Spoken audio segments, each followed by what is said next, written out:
তুষারে সাদা হয়ে গেছে পুরো অঞ্চল। গাছপালা থেকে শুরু করে বাড়িঘর, রাস্তাঘাট সবই যেন গ্রাস করেছে শুভ্র বরফ। ব্যাহত হচ্ছে যান চলাচল। স্থানীয় সময় বুধবার তীব্র তুষারঝড় হয় এমন চিত্র দেখা মিলল তুরস্কের ইস্তাম্বুলে। শহরটিতে আবহাওয়ার এমন নাজেহাল পরিস্থিতির জন্য বন্ধ ঘোষণা করা হয়েছে শিক্ষা প্রতিষ্ঠানগুলো। জারি করা হয়েছে সতর্কতা। তুষারপাতের কারণে বিলম্বিত হয়েছে ইস্তাম্বুল বিমানবন্দরের বেশ কিছু ফ্লাইট। দেয়া হয়েছে ভ্রমণ সীমিত করার পরামর্শ। ইস্তাম্বুলের পাশাপাশি সুলতান গাজী, কুচুক চেকমাজে এবং বাসাকশেহির এলাকায় দেখা দিয়েছে তুষারপাতের প্রকোপ।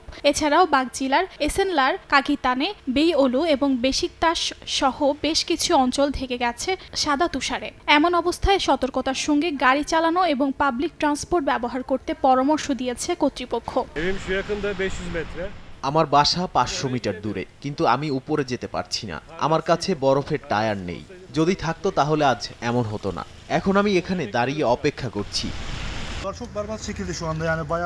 রাস্তাঘাটের অবস্থা খুবই খারাপ। আমাদের অনেক সমস্যার সম্মুখীন হতে হচ্ছে। আমরা আমাদের জীবন চালিয়ে নেওয়ার চেষ্টা করছি, কাজে যাওয়ার চেষ্টা করছি। আমরা গভর্নর থেকে মোটরসাইকেল কুরিয়ারদের উপর নিষেধাজ্ঞার আশা করেছিলাম, কিন্তু তিনি তা দেননি। সপ্তাহব্যাপী তুষারঝড় অব্যাহত থাকার কথা জানিয়েছে দেশটির আবহাওয়া কর্তৃপক্ষ। অর্চিতা শয়াজিন, সময় সংবাদ।